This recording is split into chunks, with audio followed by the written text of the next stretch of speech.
Hello, friends. Today we're going to be solving two problems from number theory by George E. Andrews. These will be problems 3 and 5 from section 1.2. This section deals with basis representation theorem. All right, let's get to it. So problem 3 is a pretty unique problem to some extent. It asks, using integers as weights, what are the least number of weights you can get to use to represent any integer between 1 and 63? I should write that backwards. Not a nice way to write it.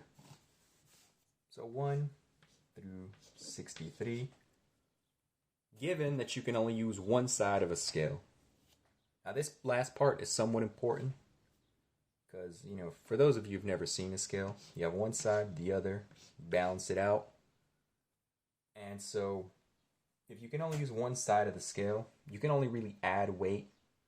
You can't really use it to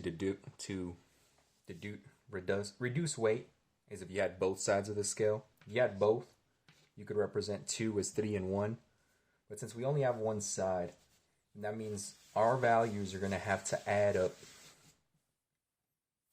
if that makes sense. It'll make sense once I show you the solution, in case you didn't get that. But anyways, so we need to find a way to be able to represent these values. Now, the way I sort of go about approaching this problem is I'm sort of stealing a computer science idea here, with the idea that you want to sort of figure out the value somehow. So you might as well start doing something. So here, I'm taking 64 because it's a much cleaner number, and I'm just dividing it by 2. From that, we get 32, and I'll do the same here. Divide by 2. Take 16 as well. Divide that by 2. You get 8. Divide by 2. You get 4. Divide by 2. You get 2. Divide by 2. And you get 1.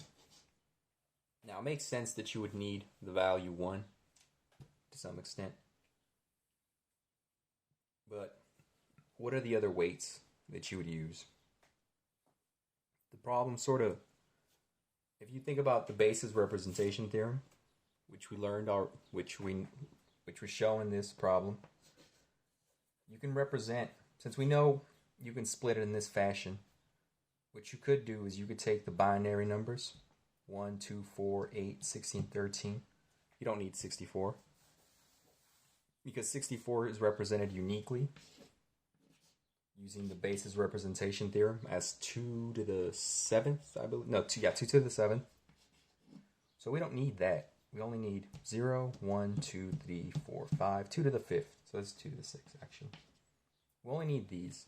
And if you take the sum of these values, you'll get 63.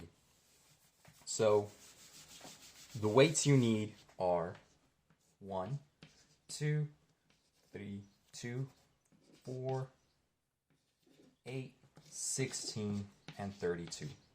This is also the least number of weights you need to get any integer within the numbers 1 through 5. And you can sort of see how this works. You got 1, you got 2, then you got 3, 4, 5, 6, so forth and so forth. So this is the answer right here. The answer is actually 6. That's the least amount of weights you need to solve this problem. Now, the next problem is similar, but not quite the same. In this case, we're asked to find 1 through 80 weights that can add these, the least amount of weights that can add these, except we can put weight on both sides of the scale, which means that we can actually subtract from the 2. Now, the way to solve this is a little different, because what we want to do is we want to find weights 1, this is sort of an abstraction, 1 through n, but since we can put weights on both sides of the scale, that means we can actually also find a sort of inverse that too. I know this seems crazy, negative weight, but given that, that means you can actually find twice as much weight than you think you can. If you add the two and take the absolute value. So that means if you want to find, this is where it gets a little iffy, a little tricky. If you want to find the next weight, you have to add 1 to it. So you can imagine with a weight of 1, you got just 1. But if you want to find the next, you got 1. Yeah, you got 1 and 2. No, you only got 1 here. And if you want to find the next possible weight, you then take 2n, in this case n is 1, plus 1, and that's 3.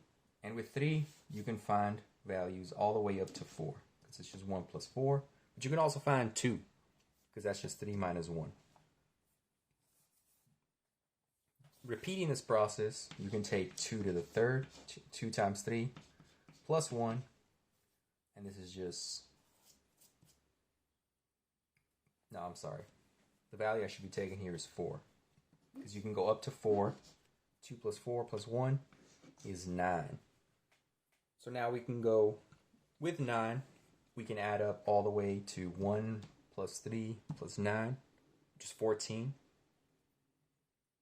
Yeah, 14. No, that's 13. So we can add up all the way up to 13 now. So again, we can repeat the process. 2, 13 plus 1. That's 26 plus 1 is equal to 27. If you've recognized the pattern by now, for those mathematicians out there, then really for this, you're using essentially the basis representation for 3. So it's 1, 3, 9, 27, 81.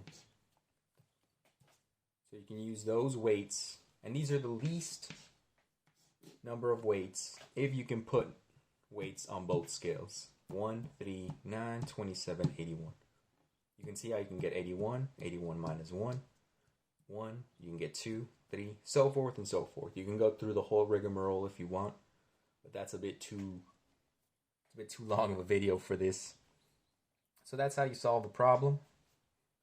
If you have any questions, feel free to ask. If there's any part that I might have lost you at, I can always clarify in the comments or in a video. If there's any other kind of problem you would like me to solve, say from another textbook, homework, classwork, or just anything you're curious about, feel free to leave it in the comments. Well, thank you for watching. Hope you enjoyed the video, and I'll see you next time.